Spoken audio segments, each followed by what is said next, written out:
Himne Pertempuran Republik oleh Julia Ward Howe. Diterbitkan pada tahun 1862. Mataku telah melihat kemuliaan kedatangan Tuhan. Dia menginjak-injak buah anggur tempat penyimpanan buah anggur murka.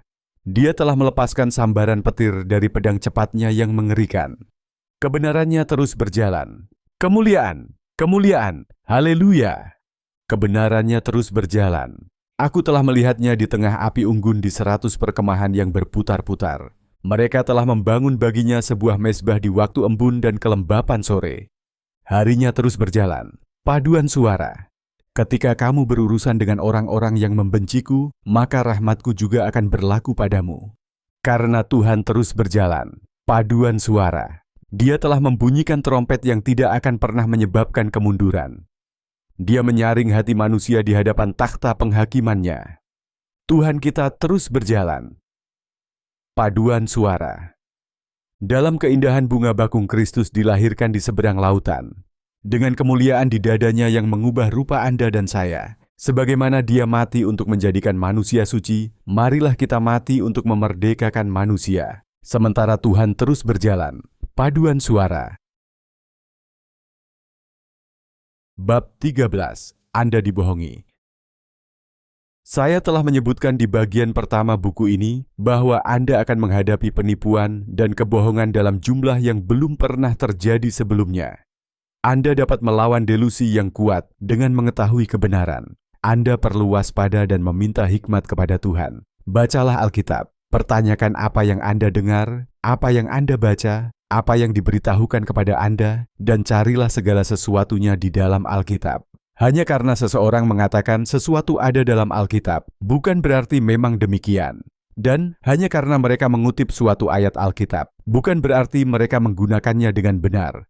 Mereka mungkin menggunakannya di luar konteks atau tidak menjelaskannya kepada Anda dengan benar. Periksa untuk melihat apakah kebenaran telah diputarbalikkan. Memutarbalikan firman Tuhan adalah taktik lama setan. Dia mengetahui Alkitab lebih baik daripada kita semua. Dia punya waktu ribuan tahun untuk mempelajarinya, dan dia menjalani sejarah yang digambarkannya. Hal pertama yang setan lakukan di taman bersama Hawa adalah menipu dia dengan memutarbalikkan firman Tuhan dan berbohong kepadanya. Sayangnya, dia tidak memahami firman Tuhan dengan cukup baik untuk melawan kebohongannya. Mari kita lihat apa yang terjadi. Dalam kitab suci ini, laki-laki adalah Adam, perempuan adalah Hawa, dan ular adalah setan. Tuhan Allah memerintahkan manusia itu, katanya, setiap pohon di taman ini boleh kamu makan dengan bebas. Tetapi buah dari pohon pengetahuan tentang yang baik dan yang jahat jangan kamu makan. Fatau pada hari kamu memakannya, kamu pasti mati. Kejadian 2, 16-17. Ular itu lebih licik dari binatang apapun di padang yang dijadikan oleh Tuhan Allah. Katanya kepada perempuan itu, benarkah Allah berfirman, buah pohon apapun di taman ini jangan kamu makan? Wanita itu berkata kepada ular itu, kami boleh makan buah dari pohon-pohon di taman ini, tetapi buah dari pohon yang ada di tengah-tengah taman tidak boleh kami makan. Allah telah berfirman, jangan memakannya, jangan menyentuhnya, jangan sampai kamu mati.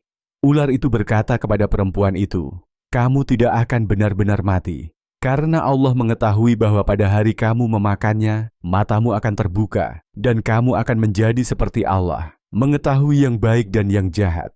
Ketika wanita itu melihat bahwa pohon itu baik untuk dimakan, dan enak dipandang, dan bahwa pohon itu menarik hati orang, maka dia mengambil sebagian buahnya dan memakannya. Kemudian dia memberikannya kepada suaminya, dan suaminya pun memakannya. Kejadian 3, 1-6. Setan pertama-tama bertanya, apakah Tuhan benar-benar melarang makan buah dari pohon apapun? Apakah Anda melihat bagaimana dia memutarbalikkan firman Tuhan? Dia tahu bukan itu yang Tuhan katakan. Tuhan berkata, mereka boleh makan dari semua pohon, kecuali satu pohon. Kemudian F menambahkan bahwa dia bahkan tidak bisa menyentuh buah dari pohon di tengah taman. Dia tidak mengingat firman Tuhan dengan baik. Setan menyelesaikan godaannya dengan berbohong kepada Hawa. Dia mengatakan padanya bahwa dia tidak akan mati. Hawa tidak mempercayai Tuhan, dan setan meyakinkannya bahwa Tuhan menyembunyikan sesuatu darinya. Dia memutuskan untuk mempercayai kebohongan setan. Musuh Anda, setan, tidak ingin Anda mengetahui kebenaran. Berikut adalah beberapa delusi yang dapat Anda harapkan. sadarilah bahwa setan akan membuat kebohongan ini tampak cukup meyakinkan. Dalam kitab suci yang pertama, orang ini mengacu pada antikristus. Dalam kitab suci yang kedua, naga itu adalah setan, dan binatang itu adalah antikristus.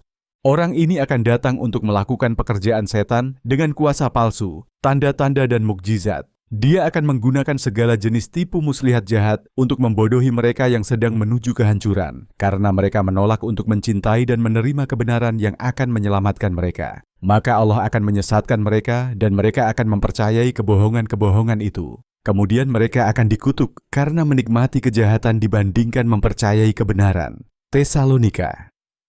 Kedua-dua, 9-12, terjemahan hidup baru. Naga itu memberi binatang itu kekuatan, takhta, dan wewenangnya yang besar. Saya melihat salah satu kepala binatang itu tampak terluka tidak dapat disembuhkan, tetapi luka yang fatal telah sembuh. Seluruh dunia kagum pada keajaiban ini dan memberikan kesetiaan kepada binatang itu. Mereka memuja naga karena memberikan kekuatan seperti itu pada binatang itu, dan mereka juga memuja binatang itu. Kemudian binatang itu dibiarkan mengucapkan hujatan besar terhadap Allah. Dan dia mengucapkan kata-kata penghujatan yang mengerikan terhadap Tuhan, memfitnah nama dan tempat tinggalnya, yaitu mereka yang diam di surga. Wahyu 13, 2-6, terjemahan hidup baru. Kuasa palsu, tanda-tanda palsu, dan mukjizat-mukjizat palsu. Kekuatan antikristus akan terlihat nyata, namun sebenarnya tidak. Itu palsu. Dia akan berbohong tentang Tuhan, tentang nama Tuhan, tentang anak Tuhan Yesus, tentang surga, dan tentang orang-orang Kristen atau orang-orang yang diangkat yang tinggal di sana. Dia akan mengucapkan hujatan, yang berarti dia akan memfitnah, membicarakan keburukan, dan menjelek-jelekan Tuhan. Karena Anda sudah diperingatkan sebelumnya, Anda tidak perlu tertipu.